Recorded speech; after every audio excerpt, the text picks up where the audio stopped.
አጠቃላይ የብልጽግና ፓርቲ እያመጣቸው ያሉ ትሩፋቶች ምንድን ናቸው? ብልጽግና ፓርቲ ምንድን እየሰራ ነው? በያዘው አጠቃላይ በዚህ 10 ዓመት ውስጥ ምን ሰራ? ምን ፈተና አጋጠመው? ከዚህ ፈተና እንዴት እንውጣ? በተለይ ደግሞ በግብርናው ዘርፍ፣ በኢንዱስትሪው ዘርፍ፣ በቱሪዝሙ ዘርፍ ብልጽግና ፓርቲ ምን አቅዶ ምን እየፈጸመ ነው?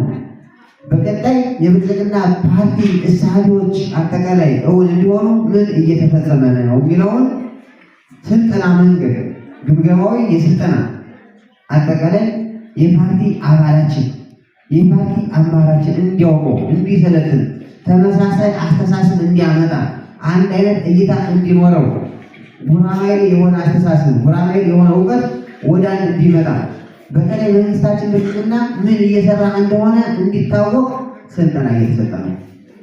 ስለዚህ ቅድም እንዳልኳችሁ 5ኛው ዙር ይሄ በቀበሌ የቀበሌ አንቀሳቃሽ አባላት መጣችሁ ስልጠና ተሰጡ የተጠራችሁበት ምክንያት ይሄ ነው።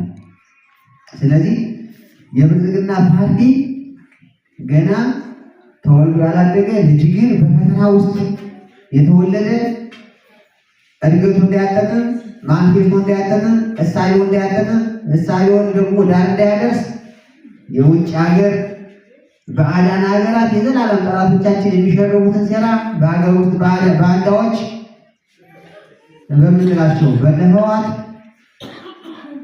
በጽንፈኛው ፋኖ በነሸኔ በጣም በፈተና ውስጥ ሆኖ ብዙ ልማቶችን እያደረገ ነው።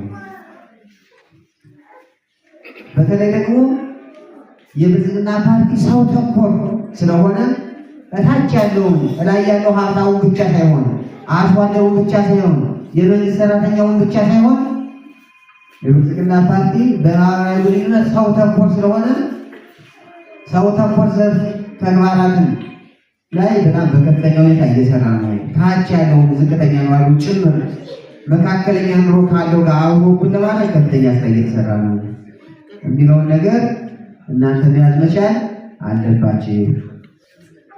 ይሄን መሰረት ተደርጎ ደንበጫ ላይ ያለ የከተማ አስተዳደር አመራርን አቅሙ በፈቀደው መንገድ በአቅሙ ለመስራት ጥረት እያደረገ ነው።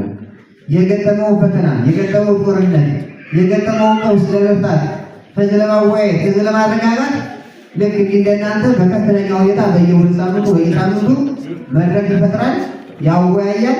ጎን ለጎን ደግሞ ልማቶችን ለማልማት ጥረት እያደረግን ነው። እዚህ ቤት ያለ አጠቃላይ ሰው ጫካ ያለው በሚለው ልክ አይደለም። የብልጽግና ፓርቲ በሚወራ ልክ አይደለም። እነሱ መንግስት ለመሆንም አይደለም አላማቸው። መንግስት የሚሆኑበት እንኳን ተውት። ምንድነው ለወቅቱ መዝረፍ። ምክንያቱም በየብዙሃኑ ከዚህ ወጣ ይሆን አብዛኛው የሚዘውረው ግን እስር ቤት የወጣው ስንቱ ነፍሰ ገዳይና በተለይ የደንበጫ ነው ስለምታውቁት የደንበጫ ነው የበላው ብዙ ነው። አብዛኛው ወንድሞቻችን ግን ለመመለሳው ጥረት እያደረጉ ያለና በዛ በሚወራው ልክ ሳይሆን ግን ሰው ተኮር ስለሆነ ስራ እየተሰራ ነው ያዙ። ምናልባት የመጣችሁ በሰላም በይፋ የተፈጠረውን ያለው ሰው በጽሞና